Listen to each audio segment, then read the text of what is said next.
Now we got our steel here. Time to get it mounted up in the lathe.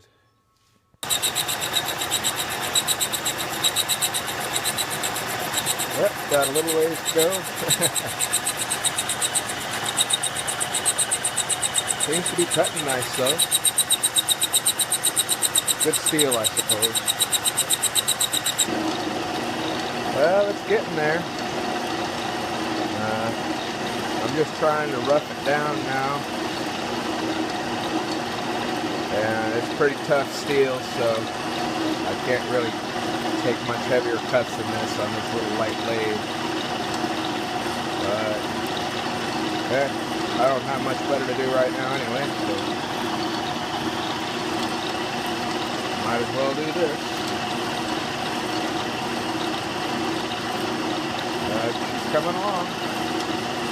And once I get it roughed down, kind of close-ish, screwed up, I'll switch to, well, I'll use my steady rest here so I can get the end faced up.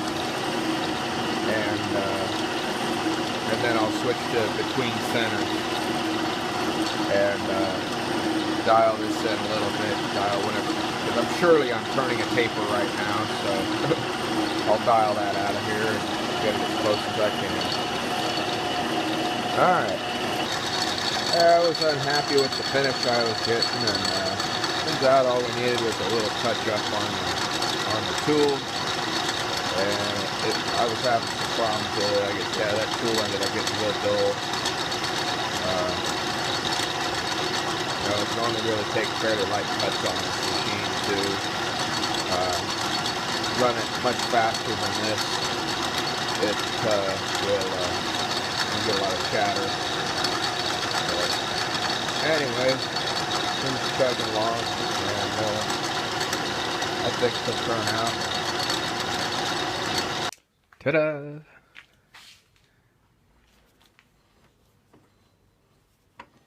Good tight fit. No play. Might be a little too tight. I might have to polish it a little bit, but I'm thinking it'll just run in. Yeah. She came out pretty decent. You know, for some scrap metal, and I actually made the shaft slightly tapered because this bearing was a little bit bigger than this one, so as to compensate for the wear, which is probably the only reason you would want to ever do this, make a shaft like this yourself. You know, I mean, it's a 7/8 inch shaft. You can buy, you know, ground round 7/8 inch shafting fairly inexpensively. I mean, when you put in the, you know, take into consideration the time that it takes to actually make this shaft, especially from a piece of steel that's way too big and on a very light lathe. You know, I had to play around with the tool quite a bit and play around with my speeds and things until I got it to finally cut somewhat decently. So, alright, that should make a good shaft, and well, I suppose I can oh, I can't reassemble this yet. I have to make a new collar there because it's got that crack in there. There you go. I could probably just use that if I wanted to, but it's gonna drive me nuts knowing that thing is cracked. So I'll go ahead and make a new one of these, a new shaft collar, and gotta set this up. I would just tap this hole for a set screw, but it's too close to the edge, so I'm gonna come in up here and drill a hole and tap it so that I get a stronger connection there, and then that will just be set screwed on there. And then once that's fixed in place, I'll go ahead and put this in the lathe again. I'll dial this shaft in, and I'm going to come across, I think, with the tool and just very lightly take a skim cut off of that just to make sure it's all nice and true and leave nice finish on there. And doing it that way, it will run perfectly concentric. The pulley surface will run perfectly concentric with the shaft. So that'll be nice. Alright, well, I better get to it. See you in the next clip. Okay, so we got our shaft collar made up, and that's going to go right on there. You'll notice it's a little bit thinner than the original was, and it's also a little bit smaller in diameter. The reason because is I thought that this just looked kind of a little bit too chunky on here. Didn't look right to me. So also, the set screw that was in this is just way too big for what this is doing. So I'm going to drill and tap this for a 1/4 set screw, and that'll be just fine, and it'll look better. So there's that.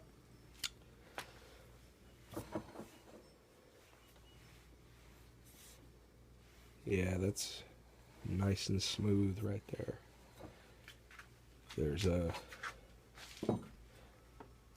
no play in this that I can feel.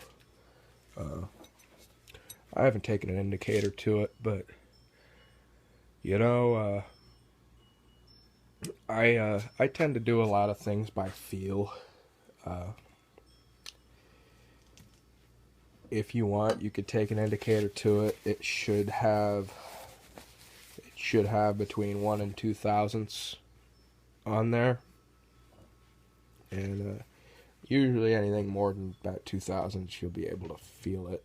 But yeah, that's just perfect. Alright, on to the next clip. Well, we have our shaft all pretty much finished here.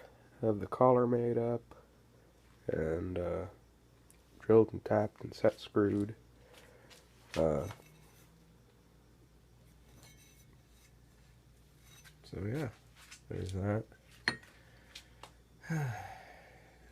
Been sick lately. You know, bad cold. So I haven't had time to really work on the lathe very much. Or when I have had time, I haven't felt up to it, so, you know, yeah, I haven't got too much done, but there's that. And I looked on McMaster.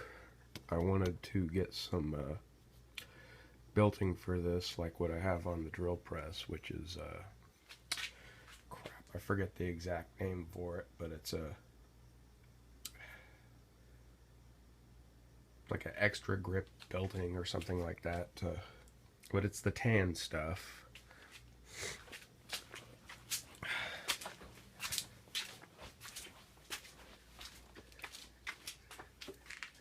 It's this tan stuff that's a rubber impregnated cloth. Unfortunately, this 1 1/4 width is the thinnest they make. So I have some spare 1 1/4 width, and I checked it, and I've got enough length that I could make this belt and have about 12 inches left, which does me no good for anything. I don't know.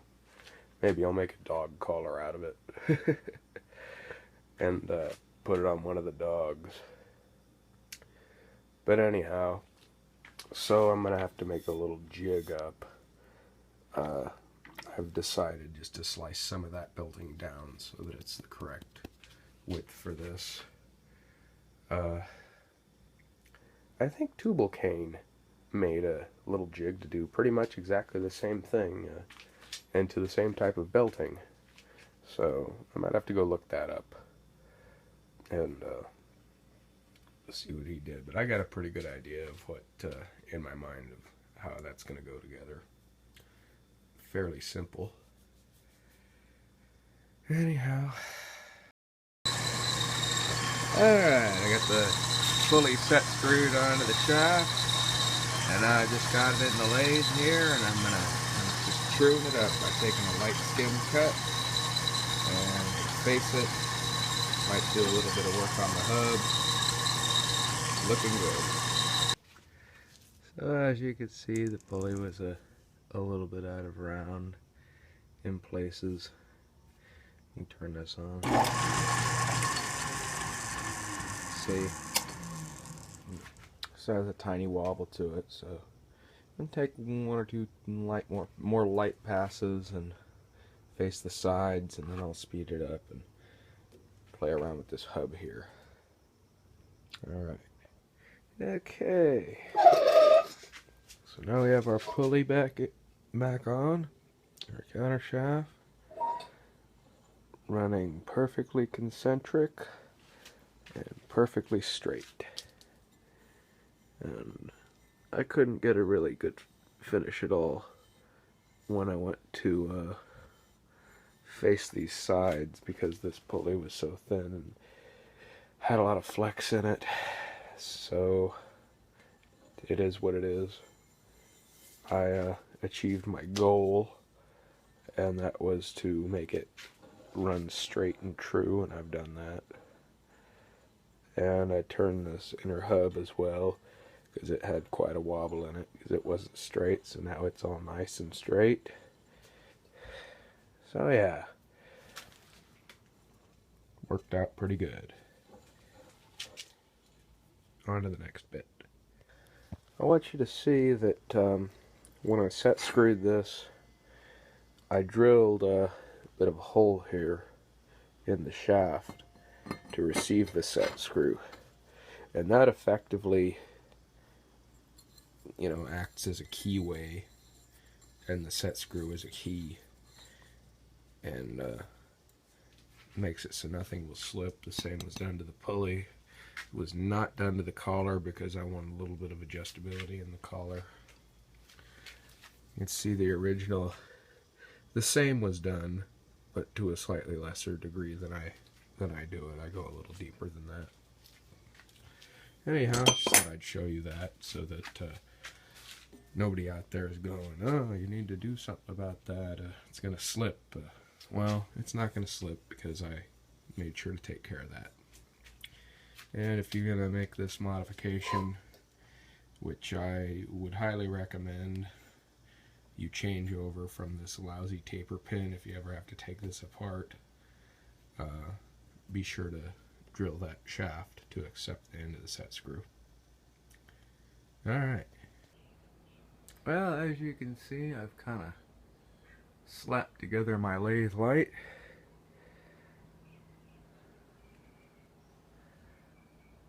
Looks pretty good. I think I'll paint this portion green, and I gotta tune this up a little bit. And I do have a glass beehive type lens that will go and cover this bulb eventually, but I gotta find it. So it's bright. I don't like how exposed the bare bulb is, but once I get the glass on there, it shouldn't be an issue. Made up a leather washer to stick in here, just for now until because I eventually plan to do the needle bearing upgrade. So, in fact, it's so cheap I should just get on it and order it. Still waiting for my apron in the mail. Got a leather washer in here as well. And I'll probably buy some fiber washers instead. I don't know. Leather washers in this application can last a very, very long time, you know. I mean, the ones in that drill press over there, you know, probably around 100 years old, and they're still going. They're made out of leather. I am going to replace them, though, fairly soon because they're a little bit loose. The leather works nicely for stuff like this. It just soaks the oil up, and it'll always hold oil. This is very, very hard leather that I've used to make these washers, of the type that's used for the sole of a shoe. Alright, so got down to the hardware store today and picked up a new belt. This is the Green Gates appliance belt. Or it used to be called appliance belt. It's now called power rated. But anyhow, that's the belt right there that I've used. So, hell, it even matches the lathe. Can't get much better than that. I also went ahead and re-drilled some new mounting holes to put this motor. I didn't drill this one. I'll go back and drill it. I just wanted to make sure that everything else was fit up properly. Not very happy about this. It went in crooked, and actually it broke through, and believe it or not, I managed to tap that and put the bolt in there anyways. So, and without even feeling like I was going to break the tap. So it'll work. Like I said, I stopped at the 3 to make sure that everything was lining up, so I've still got to drill this last one. Still got the drill and the tap handy for that. These are what thread is that? I forgot. 5/16 18 national course. So, or yours may be different, but that's what mine is. And got nice new bolts in there. There's the last remaining bolt right there. So I still got cast iron dust down there. Also got some wire and some conduit to try and wire the motor up. And of course, I couldn't get quite the wire that I wanted, and the conduit I got is a little bit too large for my uses. And I forgot to get this crimp-on spade clip. I think that's what they're called.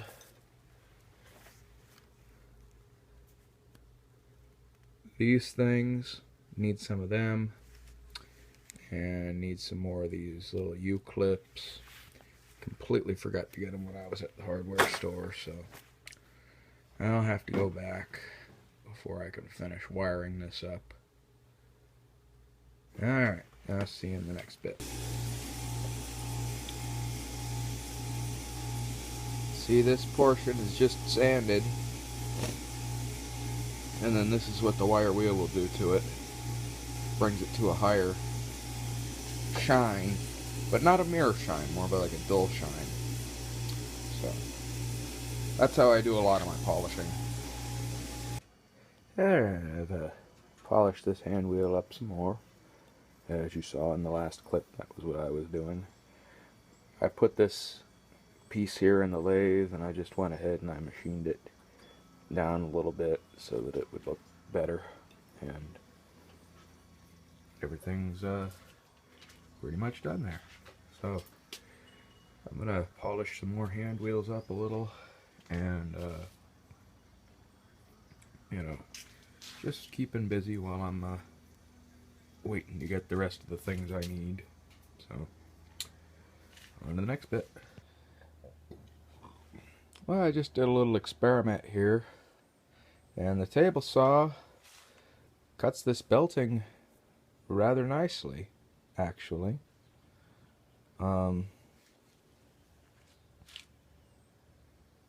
So I think that's the method I'm going to use. I went back and looked up that video from Tool Kane, and turns out he just set up a fence basically on his bandsaw and did it. So I actually think I'm getting a bit of a cleaner cut than he was getting on his bandsaw. That's almost the factory edge right there. So let's see if I can focus. You can see how sharp that is. So that's the method I'm going to use to cut down my existing belting to make my other belt. See you in the next clip. Okay, so here we have my belting kit.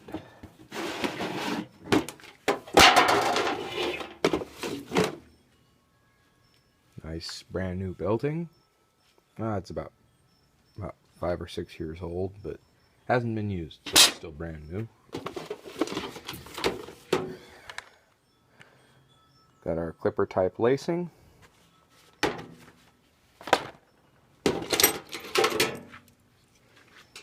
And got our clipper tool.